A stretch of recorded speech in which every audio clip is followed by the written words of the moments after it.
Buenas tardes a todos, bienvenidos. Bueno, vamos a esperar un minutito que terminen de entrar todos.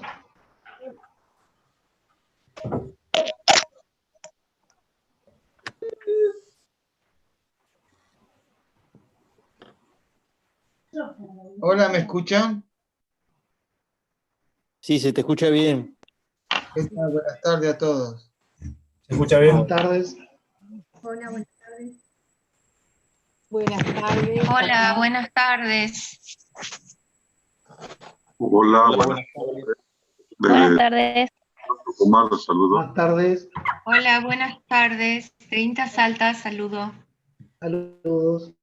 Inta Concordia, Bueno, saludos. Hola, saludos. buenas tardes. Inta Goya, Bueno, perdón, le vamos a cortar los micrófonos, así de María del empezamos. Carmen. Bueno,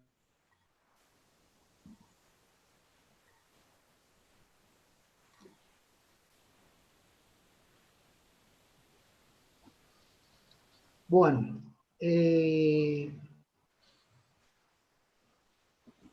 perdón. Mi nombre es Ariel Luis Díaz, yo estoy en el equipo de comunicaciones de Colonia Benítez, que los voy a estar acompañando acá moderando la reunión de biopreparados y bioinsumos en cultivos frutihortícolas.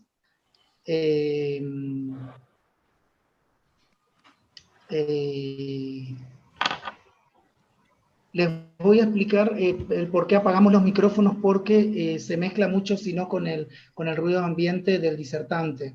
Entonces, por eso es que apagamos los micrófonos. Y las cámaras les pedimos en las que sea posible apagarlas, para que, como hasta ahora la conexión está un poco más, mucha gente ahí conectada, se puede llegar a poner un poco lenta. Si ustedes tienen alguna dificultad, algún problema para conectarse o para mirar acá en Zoom, también estamos transmitiendo en vivo por YouTube, por nuestro canal de YouTube, que es INTA Colonia Benítez. Si ponen en el buscador así, les va a aparecer el video en vivo de que estamos transmitiendo. Por otro lado, van a ver de que más de un rato van a ver que está grabando, va a estar disponible a partir de mañana, ya va a estar disponible el video de esta capacitación en el canal de YouTube. Lo vamos a dejar subido. Por otro lado, las consultas que quieran realizar van a ser al finalizar la charla del ingeniero. Recién ahí vamos a responder todas las consultas que hayan hecho por chat. Les pedimos que las consultas las hagan por chat, por favor, así nos ordenamos de esa manera. Y bueno,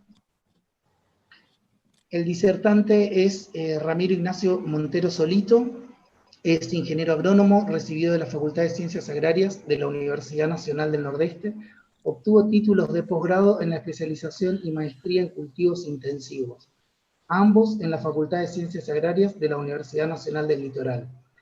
Desde el año 2007 ingresó al INTA como becario de práctica profesional en la Agencia de Extensión Rural de Montecaseros Corrientes, con el tema de la beca Competitividad en Citricultura, desempeñando actividades sobre el tema como técnico extensionista. Desde 2009 hasta el 2012 fue becario de posgrado, realizando la maestría en cultivos intensivos y con tema de tesis, efecto de la época de cosecha, tratamientos de post cosecha y control químico ante los daños de Oenidiela auranti y Parlatoria pergandei en frutos de mandarina nova. Fue responsable de un proyecto de desarrollo rural de Profeder, fortalecimiento productivo y de organización en pequeños productores citrihortícolas de Montecaseros, desde 2011 al 2017, apoyando el desarrollo y las nuevas tecnologías en viveros de plantas cítricas bajo cobertura plástica, como también aportando sobre el manejo de plagas y enfermedades en la producción de cítricos. Desde principios de 2019 y en la actualidad forma parte del Grupo de Investigación de Producción Vegetal y Gestión Ambiental del INTA Colonia Benítez, con temas relacionados a la intensificación de cultivos frutihortícolas, con énfasis en las prácticas agroecológicas para una producción sustentable, entre las que destaca el uso de biofertilizantes. También realizó numerosos talleres, jornadas a campo y charlas de capacitaciones relacionadas sobre el manejo de la producción frutícola. Trabajos en congresos de citricultura, horticultura y comunicación científica y de extensión. Quien lo va a acompañar como moderador técnico al ingeniero Ramiro Montero es el ingeniero agrónomo Mauro Shindoy, que forma parte del equipo de trabajo de Colonia Benítez de investigación. Bueno, a partir de ahora los dejo con el ingeniero Ramiro Monteros. Bueno, muchas gracias, Ariel. Bienvenidos a todos. Gracias por sumarse a la charla que estamos en este día, en esta tarde. Y bueno, comentarles que biopreparados y bioinsumos en cultivo frutícola va a ser el título de la charla. Vamos a hablar, el objetivo de la charla va a ser una parte general, donde vamos a hablar sobre los bioinsumos y los biopreparados, conocer la forma de hacer biopreparados, y el beneficio del uso de biopreparados y bioinsumos en la producción frutihortícola del este del Chaco principalmente. Para los que se suman, que son de otras regiones, que veo que hay de otras regiones del país, quería ubicarlos geográficamente, donde está la experimental del INTA de Colonia Benítez. Nosotros estamos en la localidad cercana a Resistencia, con el mismo nombre, digamos, de Colonia Benítez, situada en la zona este de la producción hortícola, junto con otras tres. Acá se ve, no sé si se observa el puntero láser, de amarillo sería la zona este de producción hortícola, junto con otras tres, importante para la producción de la provincia del Chaco. En esta zona, donde está la influencia de la experimental del INTA, podemos observar en este gráfico que fue realizado por unos compañeros del INTA, donde se observa que la mayor porcentaje de productores cultivan hortalizas de hoja o cultivos de hoja, de verduras de hoja, seguido por curcubitácea y otros cultivos de importancia. Hay que decir también que en los últimos años se está diversificando la producción con frutilla y cultivo de mamón. Esta es una foto satelital de Google, donde quería mostrarles dónde estamos situados nosotros. La ciudad de Resistencia sería el punto azul, que junto con las localidades de Fontana, de Barranqueras y Puerto Vielela conforman el Gran Resistencia, que representa alrededor del 45% de la población total de la provincia del Chaco. Y están las otras localidades aledañas, de área influencia de la experimental. ¿Por qué nos encontramos hablando hoy de biopreparados y bioinsumos? ¿Por qué nosotros estamos trabajando en este tema? Porque hay demanda de productos saludables por parte de los consumidores, desde la sociedad. Existe una demanda en forma creciente. Eso también se ve reflejado porque hay ferias locales en todas las localidades, principalmente acá en la zona este del Chaco. Por ejemplo, acá les cito Puerto Tirol, Macayé, Colonia Benítez, Margarita Belén y Resistencia mismo. Estas ferias locales donde los productores ofertan sus productos son generalmente apoyados por el gobierno local. Después existen otras organizaciones de productores, principalmente productores que producen de forma agroecológica y comercializan sus productos de forma directa hacia el consumidor. Un ejemplo de ellos que quería mencionar es la dignidad de la Unión de Trabajadores de la Tierra, el mercado campesino, que vemos acá el flyer, no sé si en el puntero láser se observa, un grupo de abastecimiento local que está apoyado y fomentado por el INTA, donde se produce de forma agroecológica, entre otros. Y en este flyer de acá a la derecha quería comentarles que existe una feria cultiva, como un ejemplo, en la ciudad de Resistencia, donde está apoyado por diferentes instituciones, junto con el INTA, y donde también participa activamente los consumidores. Donde en esta feria se ofertan productos agroecológicos o derivados de ellos. A partir de esta demanda que existe de productos saludables por parte de los consumidores, el productor de la zona este del Chaco tiene que abastecer esta demanda. ¿Cómo se caracteriza esta producción en esta zona? Es una parte rural, tenemos una parte rural, donde principalmente se cultivan cultivos de cucurbitaceae, mandioca y batata principalmente. Después tenemos una zona periurbana, que sería el cinturón verde del Gran Resistencia, donde se caracteriza por tener cultivos de hoja, como habíamos mencionado en el gráfico anterior, y también empezando a diversificar con frutilla, como les mencioné, y el cultivo de mamón. Esta característica que tiene de estar cerca de la Gran Resistencia hace que la urbanización vaya hacia esas zonas productivas, suelos productivos de los productores, y tenemos un uso limitado de la tierra para la producción. Entonces, a partir del INTA, a partir de este diagnóstico, esta característica que les mencioné, de la demanda de productos saludables y de la característica de la producción que tenemos nosotros acá, nos planteamos diferentes líneas de investigación y estamos trabajando en ello. Uno de ellos es el intensificar la producción, haciendo más intensivo el uso del suelo. Una práctica que estamos evaluando, que es el intersiembra de cultivo o asociación de cultivos. En este caso se observa cultivo de espinaca con mamón y otra foto de una producción totalmente diversificada. Este es un trabajo que ya mencionó en una charla anterior el ingeniero Shindoy, que me está acompañando hoy para las preguntas. Después tenemos también el cultivo, una línea de trabajo sobre cultivo de cobertura o de servicio.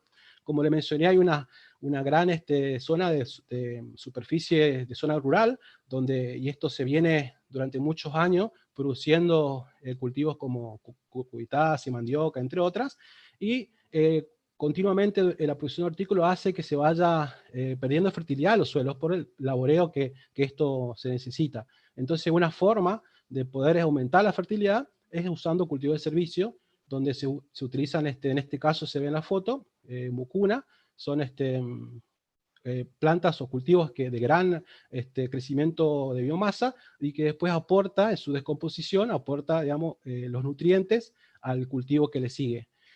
Por supuesto, hay que hablar de la rotación de cultivos para evitar una baja fertilidad de los suelos. Y por último, y no menos importante, que es el tema que nos toca hoy en esta charla. El uso de biopreparados y bioinsumos es una práctica que se recomienda para tener productos saludables y sustentables, de forma sustentable.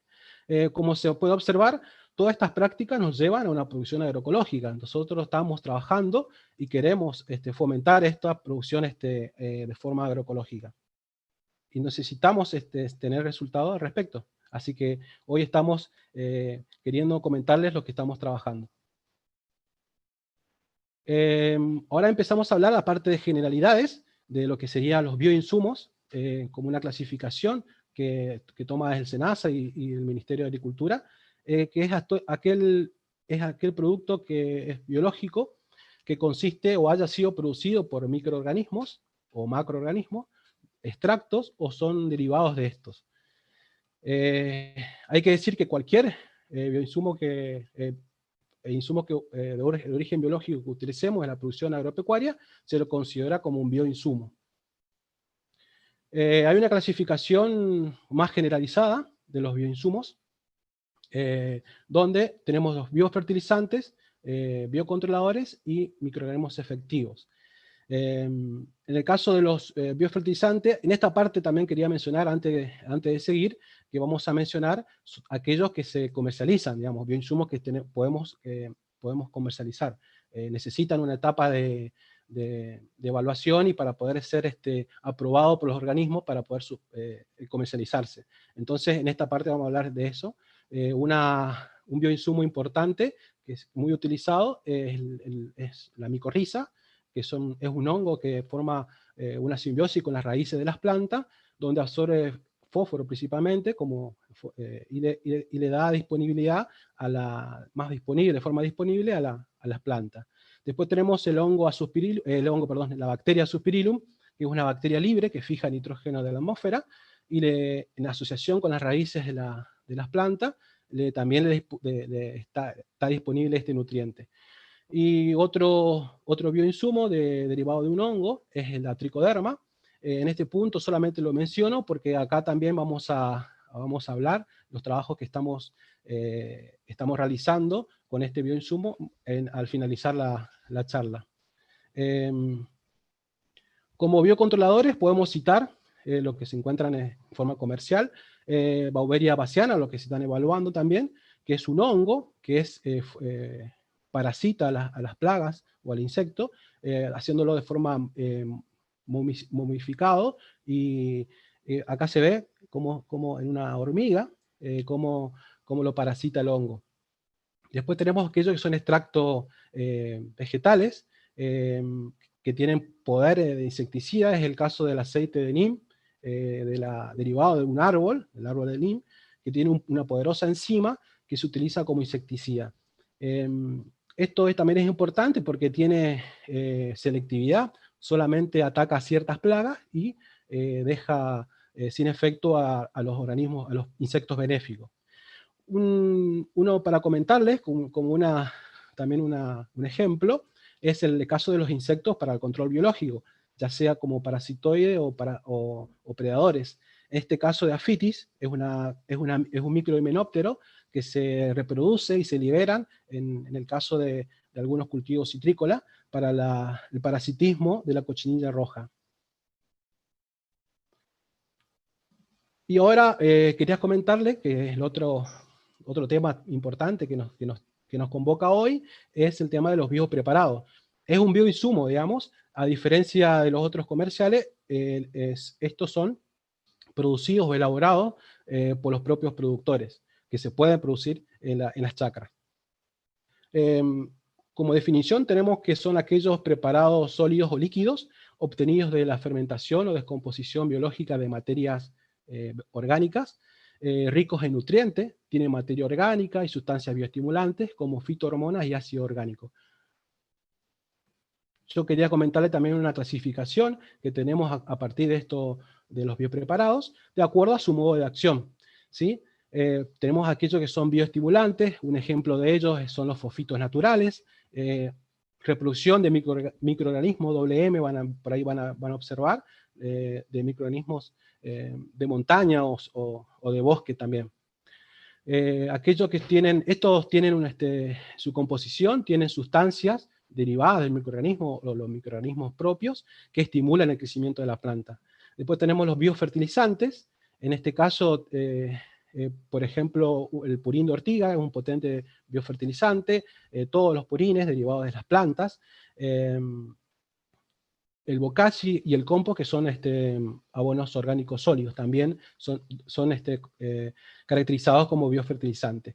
Después tenemos los biofungicidas, que tienen una propiedad de controlar ciertas enfermedades, como es el caso del cardo bordelés. Se utiliza en este caso elementos minerales. El purín de ortiga también es uno que se utiliza como fungicida, y en la mezcla sulfocálcico, que es también muy utilizado.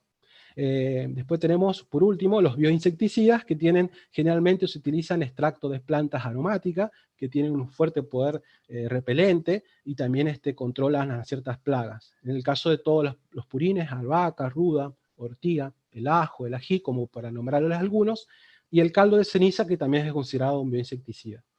También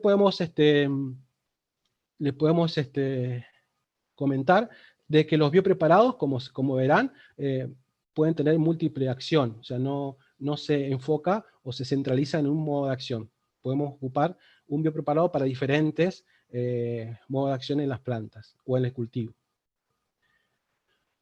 Podemos clasificar de acuerdo a su preparación o su formulación, de cómo está utilizándose. Por ejemplo, los abonos fermentados sólidos, como el bokashi, que vamos a hablar hoy, vamos a centrarnos y focalizarnos en este abono orgánico, los compost y la reproducción del microorganismo. Aquí aparece vuelta la WM de montaña o de bosque. Tienen un proceso de fermentación para su utilización.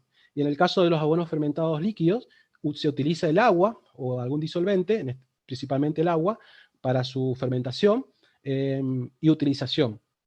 Es el caso de los purines y también los violes que tienen en su composición las bostas de vaca o de algún otro animal. Después tenemos lo que son como infusiones o té.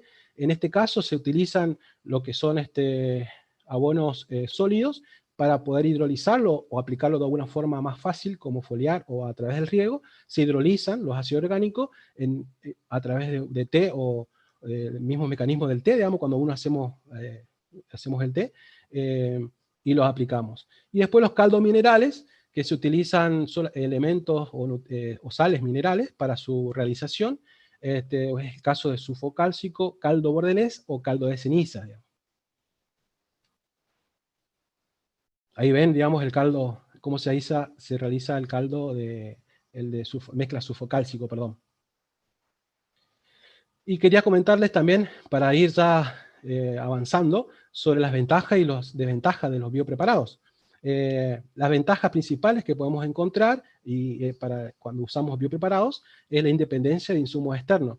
Hay un aprendizaje comunitario, generalmente los productores tienen su receta de cómo se hacen los biopreparados y van transmitiéndose entre los productores. Esto de la utilización de los ingredientes de la zona, hacemos un reciclado de los materiales, de ciertos materiales, del resto vegetales o del resto de alguna industria, y también eso de que hacemos independencia de insumos externos. Favorece la organización o fomenta, por así decirlo, cuando se hacen los biopreparados en los grupos de productores. Hay una utilización de menos costos cuando utilizamos ingredientes de la zona y independencia de insumos externos, hay menos costo en su utilización. Hay una eficiencia energética porque existe, en la mayoría de los biopreparados, no se utilizan restos fósiles, lo que hace, como es el caso de los fertilizantes químicos, para su utilización. Y para su elaboración, entonces, es más eficiente energéticamente cuando incorporamos estos biopreparados al sistema productivo. Hay menos riesgo de alimentos con residuos porque bien preparados, con todo el proceso de preparación de los biopreparados, vamos a tener menos residuos en los alimentos que vamos a consumir, por eso son saludables. Los biopreparados que vamos a aportar al suelo le van a dar vida al suelo, porque estamos incorporando microorganismos vivos, actividad biológica al suelo, lo que le da más vida al suelo. Y por lo tanto, mejor crecimiento de las plantas. Lo que se busca con la utilización de biopreparados junto con otras prácticas más, es que haya un equilibrio nutricional de las plantas, lo que se llama el efecto de trofobiosis. Un mayor crecimiento, en los puntos de crecimiento, mayor generación de azúcares de activo crecimiento para el activo crecimiento de las plantas, y no de que existan azúcares o aminoácidos libres que debilitan o es una señal para el ataque de hongos e insectos. Entonces mejora, digamos, el equilibrio nutricional de las plantas, haciendo más resistentes las plantas a los insectos y a las enfermedades.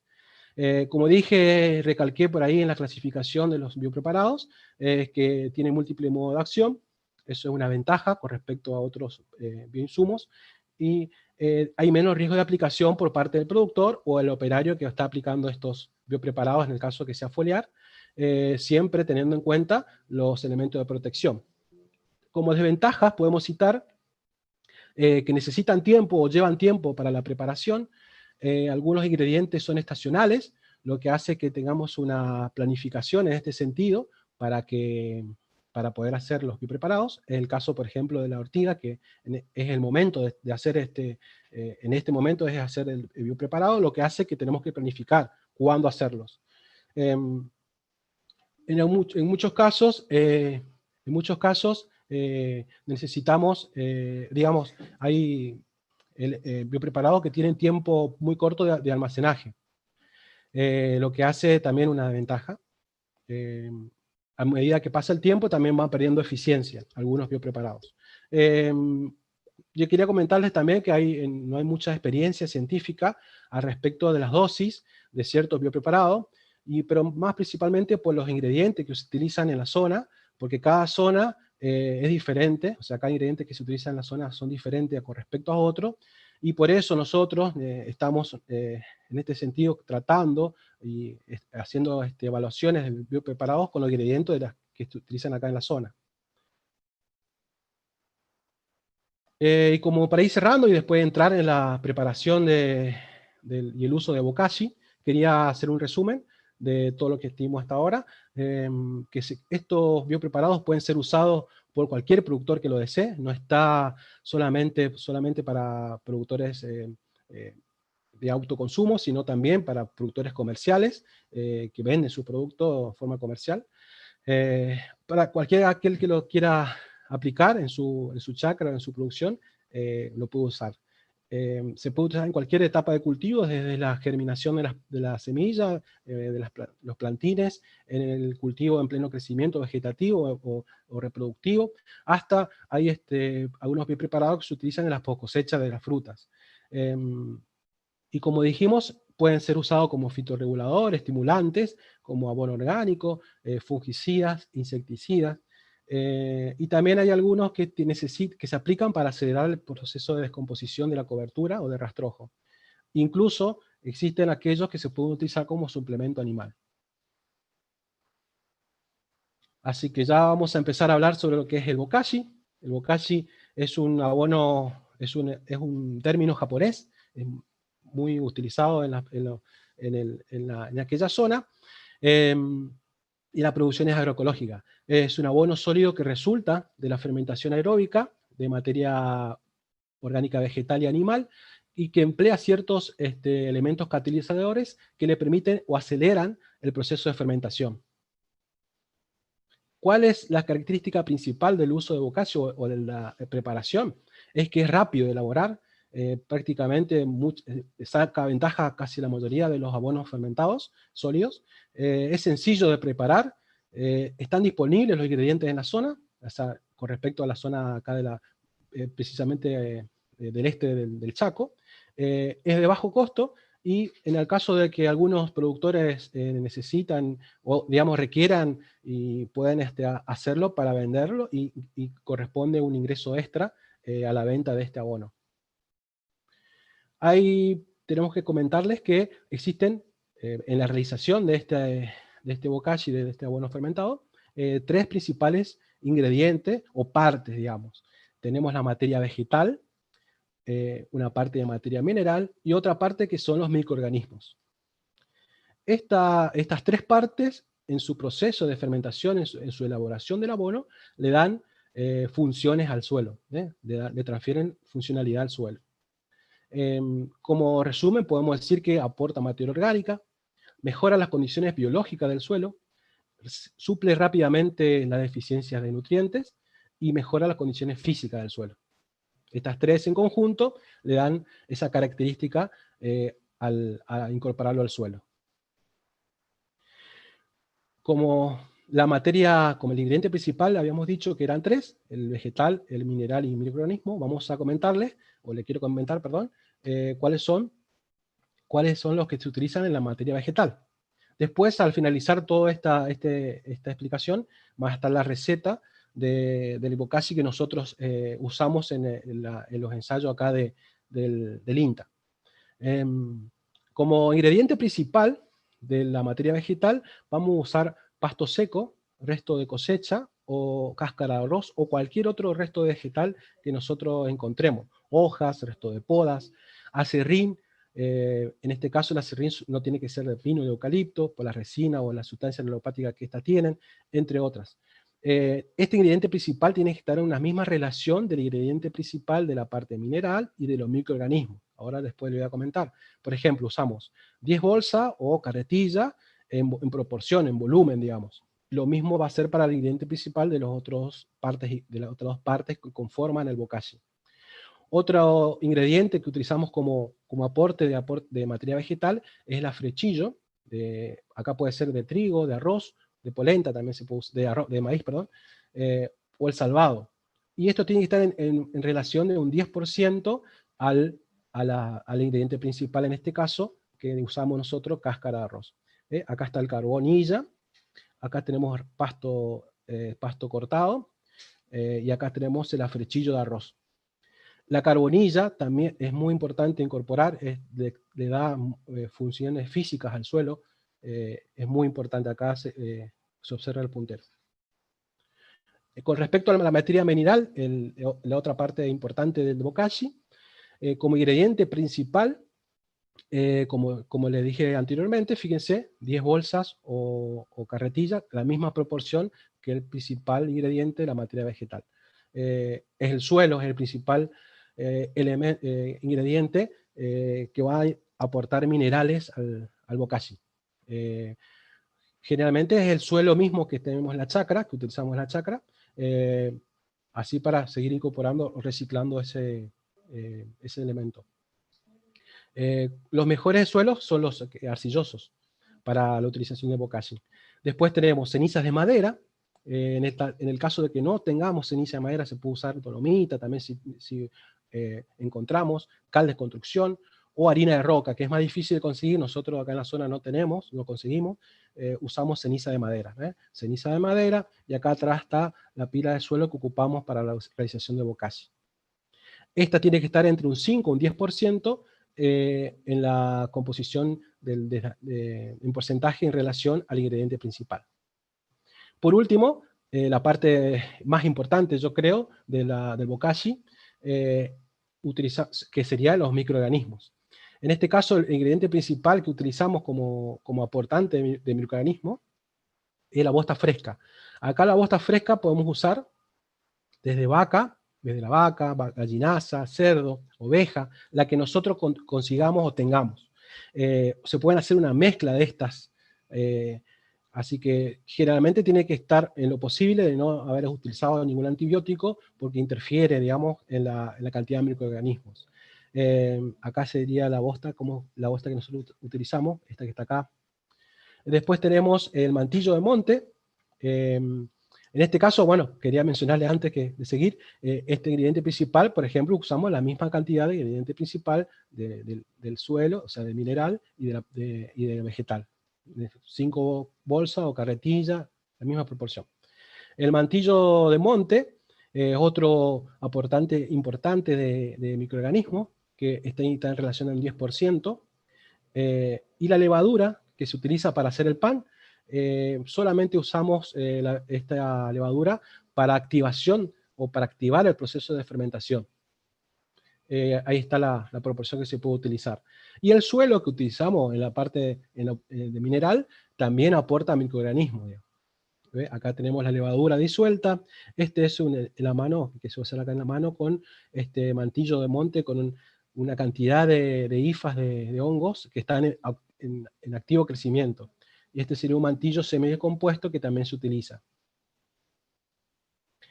Vamos a ir los pasos que se necesitan, que es para la preparación del bokashi. Primero que nada tenemos que diluir la levadura en agua templada de entre 30 a 35 grados con azúcar. O melaza, es mucho mejor la melaza porque también aporta a ciertos minerales y muchas proteínas, y proteínas también. Pero bueno, el azúcar nosotros utilizamos porque no conseguimos melaza, también es bueno. En este caso usamos 20 litros de agua, disolvemos la levadura para su activación y vamos agregando los ingredientes por capas. Todos los ingredientes, acá no hay un orden estricto, podemos ir poniendo todos los ingredientes, pero tiene que estar bien distribuidos en toda la pila que vamos a realizar. A medida que vamos a ir cómo se observa que hicimos esto en la experimental. En la anterior foto es de una chacra de un productor, acá de Puerto Tirol, que hicimos el bokashi. Se observa cómo vamos poniendo todos los ingredientes por capas. Después, a medida que también vamos agregando los ingredientes, se va distribuyendo bien y se va agregando el agua con la levadura y el azúcar. Esto es importante porque en el único momento que agregamos agua, humedad al abono, al proceso de fermentación. Después no se agrega más. ¿Ve? Acá se observa cómo van agregando agua a las pilas. Cómo va quedando la pila formada. Y después quedan todas las capas. En esta foto se ve todas las capas de todos los ingredientes. La pila tiene que estar en una altura aproximadamente más de 1 metro a 1,40 m, que sería lo ideal para mantener bien el proceso de fermentación y aumento de la temperatura. Una vez que que tenemos todos los ingredientes, empezamos la mezcla para homogeneizar todos los ingredientes. Seguimos agregando agua si hace falta, y acá tenemos que hacer la prueba del puño, que es para saber en qué humedad está la pila. Se agarra un puñado del material, que está todo homogenizado, y apretamos la mano. Si nosotros cuando la abrimos queda como el terrón, digamos, de materiales queda como el puño que nosotros apretamos, está bien de humedad. Si se desarma, le falta humedad, y si sale agua entre los dedos, ¿sí? Escurre agua entre los dedos cuando estamos apretando, es porque hay un exceso de agua. En ese caso, si hay un exceso, necesitamos agregar algún material vegetal que absorba esa agua. Una vez que terminamos de mezclar y de saber la humedad exacta de la pila, tapamos con un plástico. Esto es importante para mantener la temperatura dentro de la pila. En el caso que no hay techo, tenemos que poner algún techo o algo para resguardar de las lluvias, de las precipitaciones. Una vez que se hizo la pila, si los ingredientes son los adecuados, ya a las 12 horas de realizado la preparación, empieza a aumentar la temperatura. Empiezan a activarse los microorganismos y empiezan a hacer el proceso de fermentación aeróbica. Acá tenemos que ir viendo con un termómetro. Nosotros usamos un termómetro, pero se puede hacer con un puño, con el puño meter en el centro de la pila, y si aguantamos hasta 10 segundos, es porque está, digamos, la temperatura está entre 55 y 60 grados. Si aguantamos menos de 10 segundos, 5 segundos, porque hay un exceso en temperatura, tenemos que sí o sí enfriarla, y si aguantamos más, es porque le falta, ¿sí? Ahí tenemos que ir viendo, o con una barra de hierro también, es lo mismo, digamos. Si ya llegó la temperatura, necesitamos que llegue entre 55 y 60, no más de esa temperatura, porque estamos reproduciendo los que son mesotérmicos, digamos, de ese proceso de esos microorganismos. No necesitamos los termófilos, sino solamente de lo más, en el rango entre 35 y 54 o 55 grados serían los microorganismos más adecuados. A partir de ese momento empezamos a voltear 2 veces al día, durante 3 días, y después una vez al día. Solamente se voltea y se airea con las palas, acá se ve, con las palas, de la misma forma que mezclamos, es el único proceso de enfriar, no hay que agregar agua. Solamente se hace el volteado y enfriado. Ahí se observa el vapor, cómo levanta la temperatura, y acá ya casi por estar el bokashi terminado. Se dice o sabemos que está terminado cuando la temperatura de la pila es igual a la temperatura del ambiente, o sea, se va enfriando y no aumenta más la temperatura. Eso se da aproximadamente, depende del tiempo del año en que hacemos, entre 15 y 21 días aproximadamente. Se observa, digamos, lo rápido que se hace el abono. Y acá quería dejarle, después si quieren ver, cómo sería la receta. Después en el video en YouTube pueden verlo, la receta que nosotros usamos en la experimental para hacer nuestro ensayo y evaluar el bokashi. Hicimos análisis de macronutrientes y de conductividad eléctrica de este bokashi también. Se observa cómo en las mismas proporciones, fíjese, cáscara de arroz, 5 bolsas de cáscara de arroz, 5 de suelo y 5 de estiércol de vacas, las mismas porciones del ingrediente principal de cada parte, las mismas proporciones. Y después fuimos agregando los otros. ¿Cuáles serían los usos? Los usos del bokashi. El uso del bokashi tenemos que puede usarlo de forma sólida. La dosis ronda entre 25 hasta 250 gramos por planta, dependiendo del cultivo. La forma de aplicarlos es que no esté en contacto con la semilla, o en el caso de planta, las raíces no están en contacto con el abono.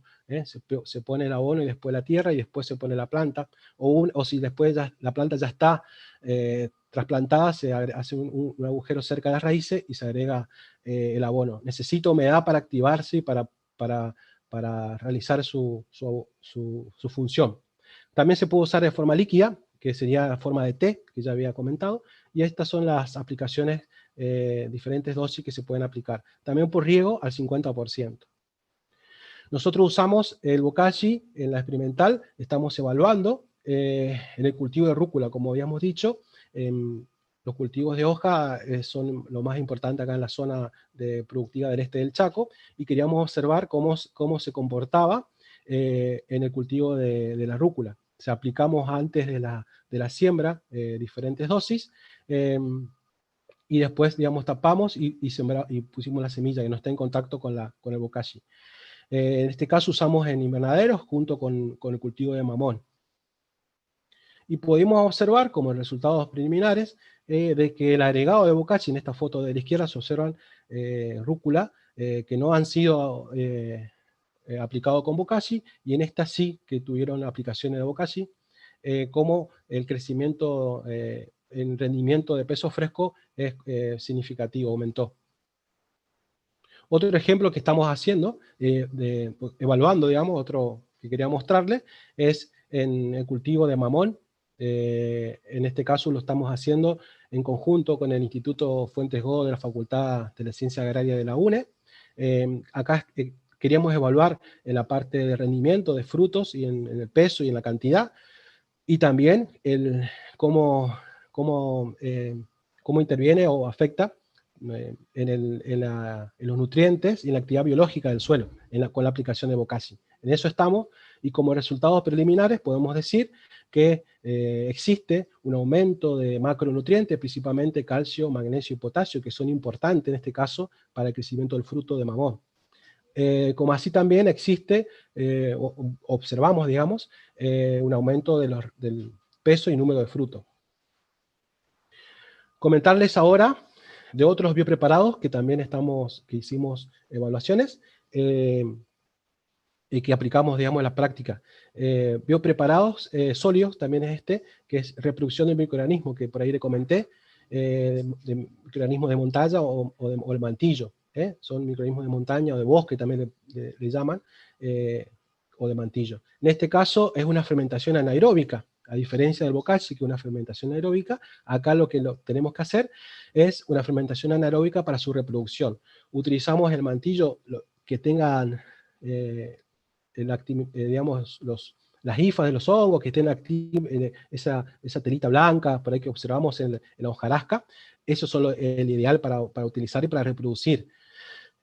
Utilizamos eso al 50% en un bidón de 200 litros, en este tacho, y 50% de pulido de arroz o esnafrecho como alimento para la reproducción de los microorganismos. Mojamos con agua de la misma forma que el bokashi, digamos la cantidad de agua, con azúcar, y después tenemos que dejar eso, se va apisonando, se va agregando, se mezcla bien, se va apisonando, y se va haciendo el proceso de fermentación anaeróbica durante aproximadamente 45 días. Una vez terminado así tenemos que cerrar bien herméticamente, es el principal, que no entre oxígeno, para que se pueda realizar el proceso. Y después hacemos la fermentación, digamos, hacemos la activación líquida de este fermentado sólido, y se puede usar diferentes momentos de activación, ¿sí? Se utiliza para activar, digamos, este abono, se lo hace al 10%, se lo pone en una bolsa arpillera, como un té, y se coloca en agua. En este caso usamos el 10% con respecto al agua, ¿no? En este caso, por ejemplo, si vamos a ocupar 200 litros, ponemos 2 kilos, 20 kilos del elemento, del abono fermentado. Y bueno, se pone con agua y con azúcar o melaza, y se produce la activación y van reproduciendo estos microorganismos a medida que va pasando el tiempo, y se pueden ir aplicando de forma foliar. Estas son las dosis que se puede utilizar, o en forma de riego, al 50%. También se puede aplicar, es importante aplicar, por ejemplo, cuando ya está bien estabilizado después de 30 días, para descomponer la cobertura o rastrojo se utiliza para eso. También se puede utilizar de forma sólida como suplemento animal, en el caso de algunos animales de granja, de gallina, también para vaca o para cerdo. Otro biopreparado líquido que nosotros hicimos es el purín de ortiga. El purín de ortiga usamos nosotros la ortiga macho, que le llamamos acá, en esta zona, que encontramos en la experimental. Se pone en un balde de 20 litros, se corta groseramente las hojas y el pecíolo, hasta la mitad se llena con ese material, y después se llena con agua, en este caso un balde de 20 litros. Podemos usar otro recipiente también, más grande, o depende de la cantidad que vamos a utilizar. Ahí se produce la fermentación, se va produciendo espuma, y se va revolviendo durante 7 días. Una vez que ya termina la realización de espuma, o que se hace en espuma, ahí ya está ya para ocuparlo. ¿Sí? Después se filtra y se utiliza y se almacena en lugar oscuro, en lo posible que esté tapado, que no le dé la luz para que no afecte su eficiencia. A medida que va pasando el tiempo va perdiendo efecto insecticida y se lo utiliza más como fertilizante y como fungicida al inicio también. Y nosotros lo utilizamos al 20%. Después usamos otro preparado líquido, que es el té de bokashi. Acá en este caso hicimos lo mismo que hicimos con la activación de microorganismos. Pusimos en un saco al 3%, y lo activamos durante 7 días. O sea, se disuelven los ácidos orgánicos en el agua, y los microorganismos se activan, y después lo usamos al foliar al 30%, o también por riego lo podemos utilizar. En ese sentido, todos estos biopreparados que le mencioné, la reproducción de microorganismos de montaña o de mantillo, junto con el té de ortiga, el purín de ortiga y el bokashi, y el té de bokashi, lo utilizamos en la producción de frutilla, como producen acá en la zona, ¿sí? Con el mulching plástico, con los arcos para la manta térmica. Y fuimos aplicando, todos los biopreparados tenían la misma, el cultivo, digamos, tenía la misma aplicación de biopreparados líquidos, pero algunos les aplicábamos bokashi y otros no. Ahí se ve cómo la frutilla fue creciendo, fue fructificando, floración, y se observa el tamaño de la frutilla que obtuvimos. Podemos decir, como resultado preliminar, de que obtuvimos frutillas comerciables, ¿sí? Con la utilización de estos biopreparados y con bokashi. En este sentido, también ahora vamos a terminar ya con esta parte de los ensayos que estamos haciendo, y quería comentarles sobre el trabajo que estamos haciendo junto con la ingeniera Eda Vico, de tricoderma. El tricoderma es un hongo que habita el suelo y que es saprófito y necesita materia orgánica para su sobrevivencia. Tiene una amplia distribución ecológica. La temperatura óptima está entre 25 y 30 grados, y el pH lo mismo óptimo que para el crecimiento de las plantas. Como característica principal son hongos que necesitan aireación, no toleran el anegamiento o el encharcamiento de agua. Tienen rápido crecimiento, por eso también se utiliza como un bioinsumo. El modo de acción que nosotros estamos evaluando es el de bioestimulante. Genera metabolitos que promueven el desarrollo vegetal, incrementa la disponibilidad y absorción de nutrientes, promoviendo el desarrollo de raíces, y acelera el desarrollo del sistema radical, haciendo más tolerante a las plantas al estrés del trasplante. En ese sentido, se evaluó en lechuga aplicaciones de tricoderma en 3 momentos: a la siembra, a 7 días después de la siembra, y después al trasplante. Ahí se observa la dosis que se ocupó en almácigo, y después al trasplante. El ciclo duró 60 días, y podemos observar que cuando en la cosecha, con respecto al testigo que no tuvo aplicaciones de tricoderma, observamos que hay un incremento tanto en el peso fresco total como en el peso fresco comercial. Esto serían los gramos por plantas que obtuvimos, entre un 20% más, digamos, que con la aplicación de tricoderma. Otro ejemplo y otro ensayo que estamos evaluando, que continuamos, digamos, haciendo este trabajo, es en plantines de zapallo, con diferentes dosis de tricoderma. En este caso se observa sin aplicación, con una dosis y con una dosis más alta de tricoderma en las raíces. Se puede observar que hay un mayor crecimiento de las raíces. Esto lo que facilita, digamos, mejora el establecimiento final de las plantas a campo. Tolera más el estrés, digamos, de ciertas condiciones climáticas con respecto a las otras que no han tenido aplicaciones. Y para ir cerrando, quería dejarles algunas imágenes de cultivos agroecológicos, que acá en este caso se utiliza solamente productos biológicos o bioinsumos biopreparados. Como se observan, todas las prácticas agroecológicas se llevan a cabo. Esto es una colonia agrícola de productores de la zona de Jauregui, del partido de Luján, de la provincia de Buenos Aires, donde tuvimos también los productores mismos son los que nos enseñan, se transmiten entre ellos, campesino a campesino, o hacia el que quiera producir, transmiten su conocimiento. Se producen tomates y pimientos de forma agroecológica en invernadero, o sea que no hay cultivo que no se pueda realizar de esta forma. Se observan la sanidad de las plantas, del zapallito, todo bien diversificado, como tiene con todas las prácticas agroecológicas para la producción. Cómo se comercializan, la zanahoria, bueno, un productor ahí que nos observa, que nos estaba transmitiendo su conocimiento, y para decir que es posible producir de forma sustentable y de forma agroecológica. Es posible comercializar estos productos y hacerlo de forma comercial, que el productor viva de esto. Y este es un ejemplo que quería mencionarlo para finalizar, de un productor, como muchos otros que existe acá en la zona, de un productor acá de Puerto Tirol que produce de esta forma sin la incorporación de agroquímicos, solamente de bioinsumos.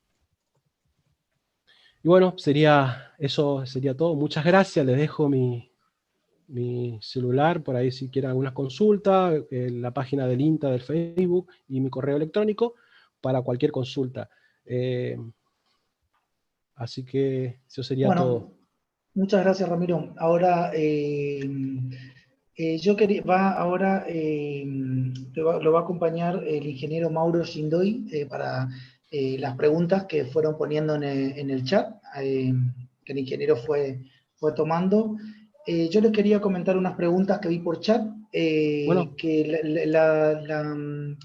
la charla va a quedar completa en YouTube, cargada. O sea, después de que terminemos acá, mañana ya estaría disponible para poder volver a verla. Si quieren, de todos modos, al finalizar la charla, les vamos a dejar un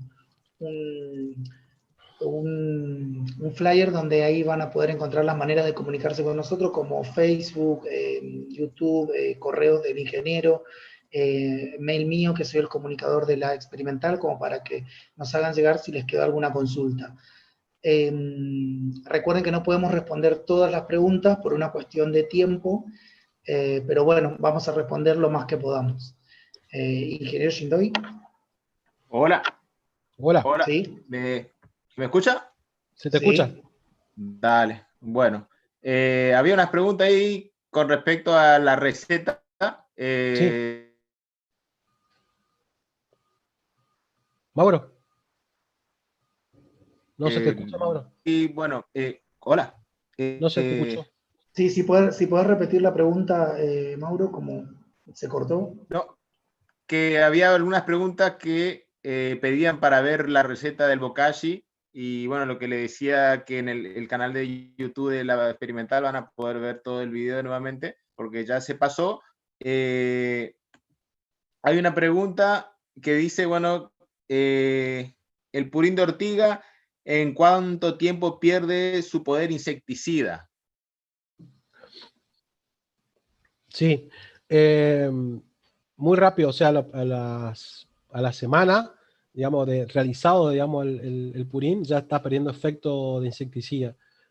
Por eso, digamos, es bueno hacerlo y aplicarlo como, si nosotros queremos hacerlo como efecto de insecticida.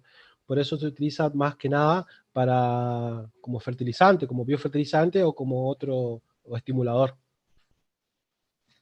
Bueno, otra pregunta es si el purín de ortiga, ¿cómo se puede conservar? ¿Durante cuánto tiempo? Y si lo puede congelar y usar, o sea, todo referido al purín de ortiga y su conservación. No hay, digamos, un tiempo estimado de cuánto tiempo se puede conservar. Si se puede conservar que no le dé la luz en unas botellas o recipiente que no le dé la luz, hermético, no hay problema, digamos, en su almacenaje. Lo que pierde efecto, como yo le dije recién, el insecticida o el fungicida. Entonces se utiliza más que nada como fertilizante, ¿sí? No sabría comentarle sobre respecto a eso de frizar, digamos, el biopreparado. Por eso es bueno se recomienda hacer otros biopreparados. O sea, tenemos ahora la ortiga, la podemos utilizar como insecticida o como biofertilizante, y tenemos otros para reemplazarlo, digamos. Yo no le comenté, pero hay de albahaca, de ruda, que se utilizan como insecticida. El que también es muy bueno es el de ají con ajo y jengibre, también se utiliza como insecticida, reemplazándolo al de ortiga. La ortiga más que nada se utiliza como biofertilizante, digamos, por su bajo tiempo de almacenaje que tiene, o de efecto de insecticida en el almacenaje. Otra pregunta dice si el biopreparado de ortiga se puede utilizar como fertilizante directo sobre la rizósfera o hay que diluirlo. No, es conveniente diluirlo al 50% por lo menos, para que no tenga problemas, porque tiene mucho por ahí nitrógeno con su composición, que puede perjudicar un poco el crecimiento de las raíces, para evitar ese problema. Y otra pregunta también relacionada con el purín de ortiga es ¿en qué momento del crecimiento de la planta hay que agregarle y cada cuánto tiempo habría que repetirle el agregado del purín de ortiga? ¿En qué momento se aplica? Claro, ¿en qué momento del crecimiento de la planta habría que agregarle? Y después, ¿cada cuánto habría que repetir la...? No hay tampoco, se puede utilizar a partir de que la planta se trasplantó, generalmente el cultivo de hortícola trasplantado, y una vez por semana, nosotros el ejemplo que utilizamos una vez por semana lo aplicábamos junto con otro bien preparado, por eso no utilizábamos solamente la ortiga. En el caso de la frutilla, ¿no? También se ha aplicado en el mamón. Eso como comentarles con respecto a esa pregunta, no sé si... Dale. Otra pregunta dice, si no tenemos cáscara de arroz en la zona, ¿podemos reemplazarlo por afrechillo de trigo? Sí, en el caso de que reemplazar, digamos, el afrechillo de trigo como es un importante aporte de aminoácidos y de proteína para el microorganismo. En el cáscara de arroz nosotros utilizamos como materia vegetal, como la principal ingrediente de materia vegetal, lo que se puede reemplazar con pasto seco, con hojas de árboles o de frutales. En el caso del afrechillo que yo mencioné de arroz, es un elemento que le aporta sustrato a los microorganismos. Bueno, después hay otra Principal pregunta. materia vegetal a eso.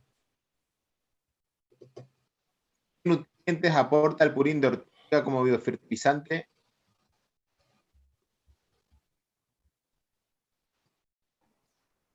¿Me escucharon? No, Mauro, si podés volver a repetir la pregunta, no se escuchó. ¿Qué nutrientes aporta el purín de ortiga? Hola. ¿Qué nutriente aporta el purín de ortiga? Exactamente. Sí, el principal nutriente que aporta es calcio, magnesio y potasio, los principales nutrientes que nosotros vimos en el análisis que hicimos de nuestro purín. Esos son los principales nutrientes. También aporta nitrógeno, pero no es el principal componente. Después otra pregunta, si el lombricompuesto se considera un bioinsumo. Sí, yo no lo mencioné al lombricompuesto porque no estamos trabajando en eso, pero sí se considera como un bioinsumo porque utiliza proceso biológico, digamos, en su realización, y utiliza a las lombrices para la realización del humus, que es muy importante, sí, para utilizar la producción agroecológica. Bien. Pregunta acá sobre tricoderma, cantidad, o sea, la forma de aplicar y la cantidad que usan de tricoderma. Bueno, en el caso es un producto formulado comercial que estaba de 10 a las 9 conidios de tricoderma, tenía el formulado que nosotros ocupamos. Y se usa en el cuello de la raíz, se aplica de forma foliar, en el cuello de la raíz hacia las raíces, para que tenga, que absorba, digamos, las raíces principalmente, que es el efecto bioestimulante que nosotros buscamos. También puede hacerse de forma foliar, pero principalmente las raíces porque usamos en plantines, digamos. Después preguntan si se hicieron comparaciones entre el té de bokashi y el biol en contenido nutricional y efectos sobre los cultivos. No, nosotros estamos incorporando el té de bokashi a la producción de frutilla, principalmente, estamos evaluando, digamos, pero no estamos comparando con con este caso biol, no hicimos ese trabajo. Existe, si por ahí se busca, hay algunos trabajos al respecto, con otros té, hay un té de té ortiga y té de compost, hay unos trabajos al respecto en lechuga. Dale. Después, con respecto a la tierra de diatomeas, preguntan si tienen alguna referencia con respecto a la tierra de diatomea como insecticida o como fertilizante, y si puede llegar a afectar, en el caso de uso como insecticida, también a los benéficos. La tierra diatomea también es utilizada como insecticida principalmente, en algunos cultivos como las cochinillas, en algunos pulgones, se pueden utilizar. Tiene un efecto también incorpora microelementos a las plantas también. Tranquilamente puede estar utilizado como una práctica agroecológica también, como es muy insumo. Son derivados de algas marinas, así que a los insectos benéficos generalmente lo que tienen es que tienen el tegumento, el exoesqueleto bastante, ¿cómo se dice? Resistente, porque por su armadura, digamos, para poder atacar al benéfico, al insecto plaga, digamos. Y el insecto plaga, lo que hace la diatomea es tan fina su partícula que se mete entre intersticial de los segmentos del segmento del insecto, y que va produciendo una ruptura. Y a medida que se va trasladando en las hojas, que queda, digamos, se va metiendo ahí, digamos, digamos, la diatomea, y hace su efecto como insecticida. Por ahí no es perjudicial para los insectos benéficos. Otra pregunta Disculpen, dice, última pregunta. la última pregunta, bueno, dice, ¿qué riesgo de patógenos podría tener el bokashi al prepararse con bosta de animales? De patógeno, no, ninguno, porque tiene su proceso de fermentativo. Se utiliza bosta fresca, y en el proceso fermentativo se busca lo que no existan, digamos, los agentes patógenos, los hongos principalmente, que llegan por eso a 55, 60 grados. No hay evidencia, por lo menos yo cuando estuve haciendo la referencia bibliográfica, no hay evidencia de la incorporación de patógeno con el bokashi. Perfecto. Bueno, Bueno. llegamos al final por una... ustedes saben que tenemos las limitaciones de tiempo. De todos modos, otra vez repetirles que las consultas nos pueden hacer consultas a través de correos o redes sociales, que ahora les voy a dejar un rato una imagen para que vean todas las distintas maneras de comunicarse con nosotros. Muchas gracias al ingeniero Montero, al ingeniero Shindoy. Bueno, si quieren Bueno, despedirse. muchas gracias a todos. Muchas gracias por la participación. Bueno, nos vemos entonces la próxima. Muchas gracias por acompañarnos.